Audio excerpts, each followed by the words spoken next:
Welcome back, students. In this session, we'll be continuing with the last part of this chapter on Akbar. Last class, we have dealt with the religion which was started by Akbar, the religious faith, that is Din-i-Ilahi, which was more of a social unity or social union rather than a religion. And then today, we will be discussing about the cultural developments under Akbar. So we know that Mughal establishments Mughal establishments were very rich in their cultural and architectural establishments. So during Akbar's period, he had actually established many palaces, mausoleums, magnificent buildings and gardens, which shows the brilliant forms of architectural establishments. And also the Akbar was a huge patron of art, literature, music. So we will be able to see in due course how he was attracted towards music and how he patronized so many the famous musicians. His court was rich in Navratnas, or the gems of literature, of paintings, and during his time, the society was very rich in all these cultural aspects. So the first one that we will see is he built a huge fort at Agra, which is described as a romance in stone. The fort was later extended by Shah Jahan. So Akbar also founded a city known as Fatehpur Sikri, which is a masterpiece of contemporary architecture. So that city was beautifully designed and planned and established. Then its Buland Darwaza was also a very important establishment of that city. Then it was a beautiful establishment which shows the Mughal culture, and the highest. So it is also the highest gateway of India. Then he also built the tomb of Humayun, and mostly at that point of time, red sandstone was used, and the architectural style was partly indigenous and partly foreign. So it was a mixture. And then the buildings were built with spacious and well laid out gardens.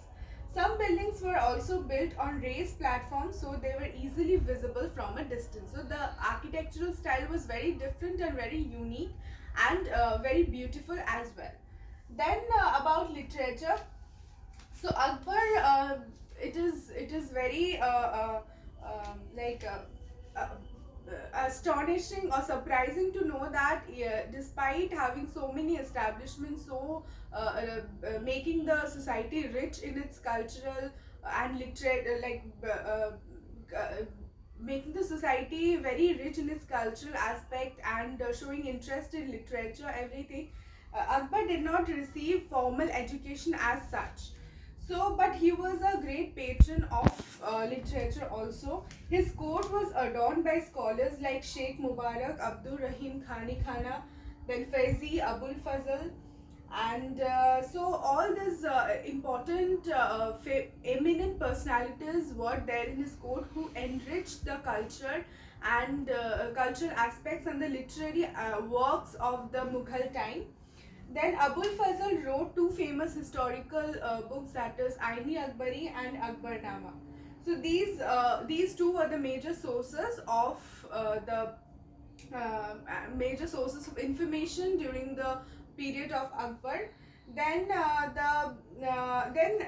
the first part of Akbarnama tells out about the ancestors of Akbar, and the second part tells us about his reign, or about the social and cultural aspects of his rule during his rule. The concluding portion is known as Aini Akbari, which also throws light on the administration and the revenue system.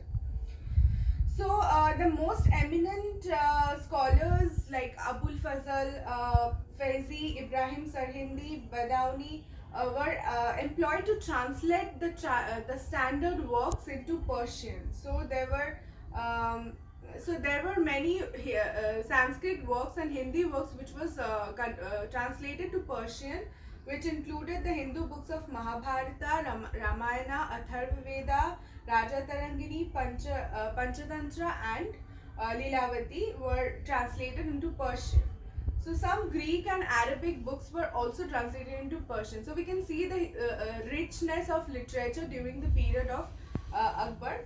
So during the lifetime of Akbar, Hindi literature also made progress.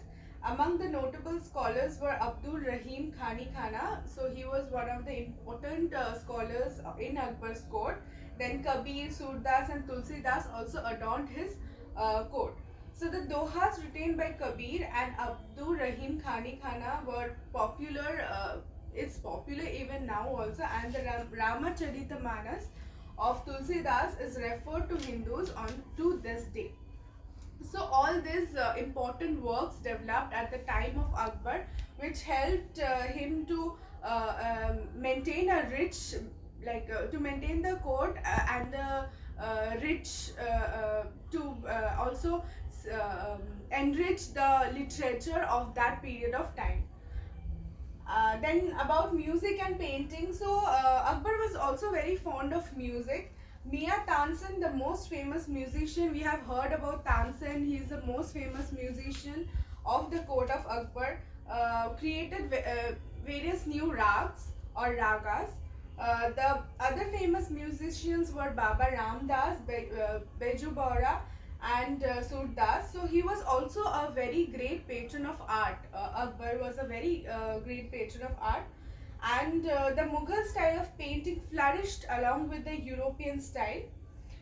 There were many Indian and foreign painters in the court of Akbar. Most famous among them were Abdul Samad, Farooq Beg, Basavan, Daswant, etc. So they also painted, they depicted the kind of administration. They also depicted various stories of Radha Krishna or of Laila Majnu in the various walls, and the life of Akbar about hunting and his court were also being painted in the court. He died in 1605 and was buried in Sikandra near Agra. He has established a very strong and well organized Mughal empire. It is being said that during Akbar's period, the Mughal empire reached its zenith, and it was continued, and with the succession with the succession by Jahangir, Shah Jahan, and the later Mughals, uh, it continued. So after Humayun's period, Akbar's period was considered to be one of the best time during the Mughal period. Akbar, for his successor, Akbar was succeeded by his son Nasiruddin Muhammad Jahangir. So then this um, type of rule was being maintained by the later Mughals also. So hence we come to the end of this chapter. We have covered the last part of the chapter over here. I will be providing you with the question answers and go through this part, and if you have any problem we can discuss it in our online class. Thank you.